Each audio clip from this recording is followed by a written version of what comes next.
शानवी एक फोटोग्राफर थी। वो बहुत बेफिक्र और मस्ती में रहने वाली लड़की थी। उसे किसी की बातों से फर्क नहीं पड़ता था। वो अपनी जिंदगी अपने तरीके से जीती थी।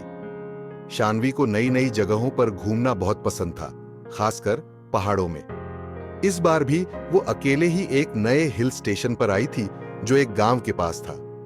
उस जगह पर एक सुंदर नजारा देखने के लिए एक लंबा ट्रैक था।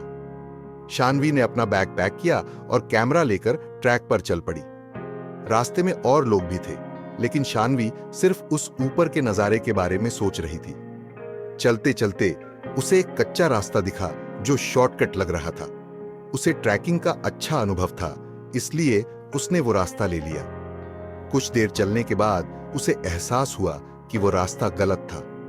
अब वो एक घने जंगल में फंस चुकी थी।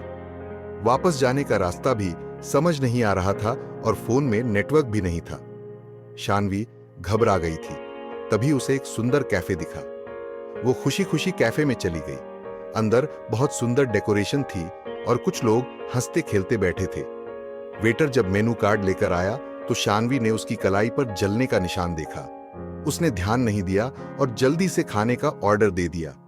लेकिन जब वो वॉशरूम की तरफ गई तो उसने देखा कि वहां बैठे सभी लोगों के शरीर पर भी जलने के निशान थे।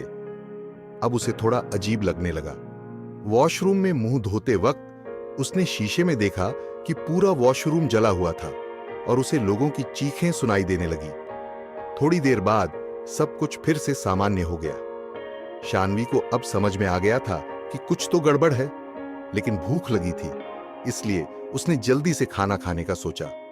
जैसे ही वो अपनी टेबल पर पहुंची, उसे महसूस हुआ कि कैफे में सब लोग उसे घूर रहे थे। उनके चेहरे डरावने हो गए थे और शरीर काला पड़ने लगा था। वेटर उसकी तरफ गुस्से में दौड़ता आ रहा था। शानवी डर गई और तेजी से वहां से बाहर भागी। बाहर आकर देखा तो वो सुंदर कैफे गायब हो चुका था और उसकी जगह एक जली हुई बिल्डिंग खड़ी थी। भागते हुए उसे एक गाड़ी मिली और उसमें बैठकर वो सुरक्षित महसूस करने लगी।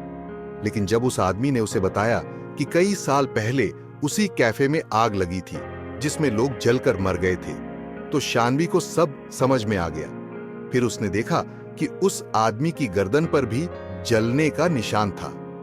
अगले दिन अखबार में खबर आई कि शानवी का एक्सीडेंट हो गया था और उसकी मौत हो गई थी।